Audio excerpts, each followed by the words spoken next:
Hello and welcome to MBKM Models. Please don't forget to like, share, subscribe and follow for more great aircraft documentaries and model build videos. I need to put some foam or some expanding foam. I've got some here, some polystyrene foam in the bow. Should worse happen and you get water in, it will float. Probably spent about 3 weeks drying it all out. But I'm quite pleased with this. It's ESC.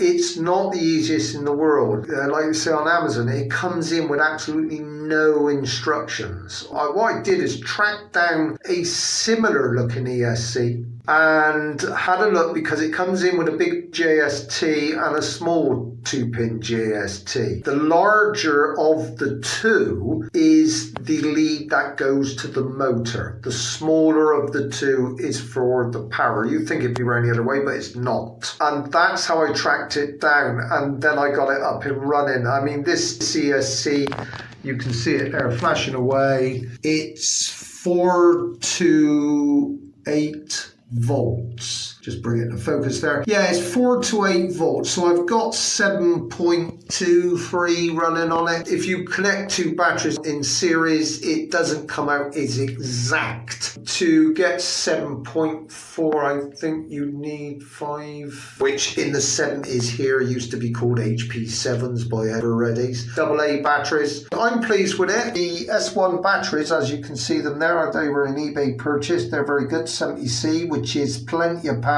more than enough for a boat this size. They're acting as ballast. For those who don't know, ballast keeps the boat, the hull, level in the water. You don't want anything, you don't want a list. A list is a lean to one side or the other. And for those out of you who don't know port from starboard, always remember the ship left port. So you've got port, starboard, left, right, forward and aft, bow and stern. But you can also, I used to work with this Geordie guy in the aircraft industry, and we used to make aircraft drop tanks, aircraft plastics, and he was ex-merchant navy, and he always used to point forward and aft, and it was something I picked up many years ago, back in 1989. So I'm talking about forward. I'm going to have to put some buoyancy in forward, just in case we don't accident. It stops your boat from sinking. It won't save your electrics, but it will save your boat, especially if you go on a murky pond. But I'm going to stay away from murky ponds. There's plenty of water ponds, all sorts around here, which are clear. They're not lakes, but man-made structures this can run on. I'm not going to run it yet. It's too cold out there. You don't want to be cold running your stuff in all that cold hands and everything else. Going back, I remember 70s,